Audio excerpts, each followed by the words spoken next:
Surat Ibrahim ayat ke-27. Allah Azza wa Jalla berfirman, "Yuthabbitullahu alladhina amanu bil qawli tsabit fil hayatid dunya wa fil akhirah."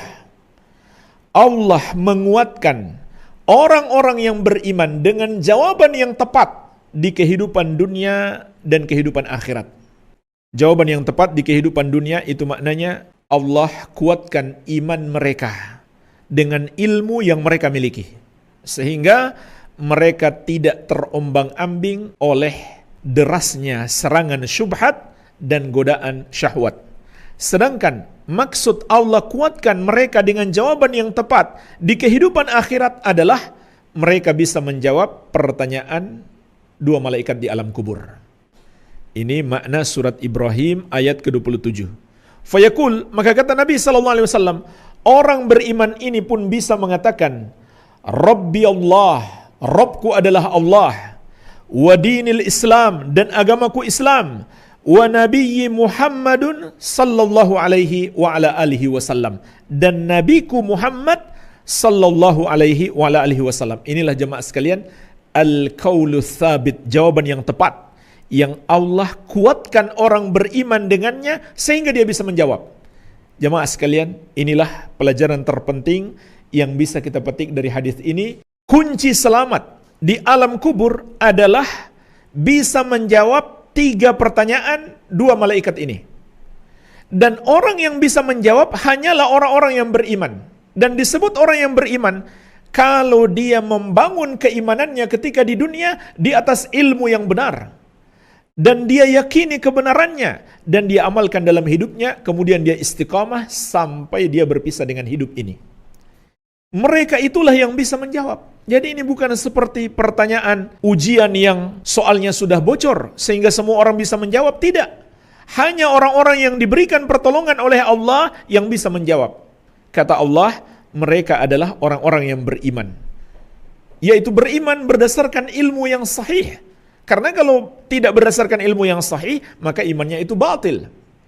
Mereka yakini kebenarannya dan mereka amalkan dalam hidupnya, dan mereka istiqamah sampai akhir hayat mereka. Dan kita bisa memetik pelajaran di sini 3 ilmu yang paling penting yang harus kita pelajari. Yakini kebenarannya, amalkan, dan istiqamah di atasnya sampai kita berpisah dengan hidup ini. Yang pertama, ilmu tentang Rabb kita, Allah Subhanahu wa ta'ala, bahwa hanya Dia Rabb kita yang berhak disembah. Yang kedua, ilmu tentang agama Islam, bahwa hanya Islam yang diridhoi oleh Allah Subhanahu wa ta'ala, yang boleh kita tunduk patuh kepadanya, yang kita amalkan dalam hidup kita. Yang ketiga, ilmu tentang Nabi kita yang mulia Muhammad sallallahu alaihi wasallam, bahwa hanya Dia Nabi kita yang pantas untuk diteladani. Semua yang bertentangan dengan ajarannya mesti kita tinggalkan. Oleh karena itu jemaah sekalian, di sini juga terkandung pelajaran bahwa orang yang tidak mentauhidkan Allah, tidak menyembah hanya kepada Allah, dia tidak mungkin bisa menjawab. Orang yang berbuat dosa syirik, yang menuhankan selain Allah, tidak mungkin dia bisa menjawab. Begitu pula orang yang bukan muslim, yang tidak masuk ke dalam agama Islam, nggak mungkin dia bisa menjawab. Begitu pula orang yang tidak mengimani kenabian dan kerasulan Nabi Muhammad sallallahu alaihi wa ala alihi wasallam, tidak mungkin dia bisa menjawab. Yang bisa menjawab hanyalah seorang muslim yang benar-benar beriman kepada Allah sebagai Rabbnya, Islam sebagai agamanya, dan Muhammad sallallahu alaihi wasallam sebagai nabinya. Lanjutan hadis, fayunadi munadin fis sama'i an sadaqa abdi, maka terdengarlah penyeru dari langit, hambaku benar, jawabannya tepat.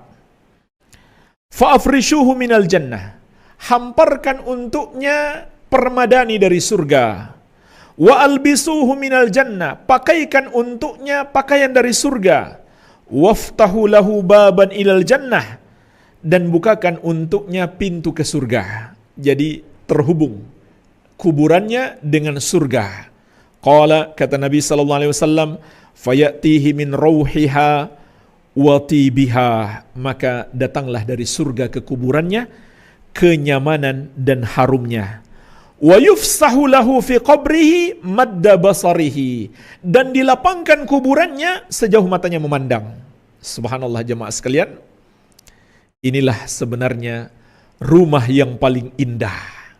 Rumah yang terhubung ke surga. Sampai ke kuburannya, sampai ke rumah itu, harumnya surga, kenyamanan surga, dan diluaskan rumahnya sejauh matanya memandang. Sampai-sampai tabi'in yang mulia, Imam Masruq rahimahullahu ta'ala mengatakan, ma min baitin khairun lil mu'min min lahdin qad istaraha fihi min humumid dunya wa amina azab Allah.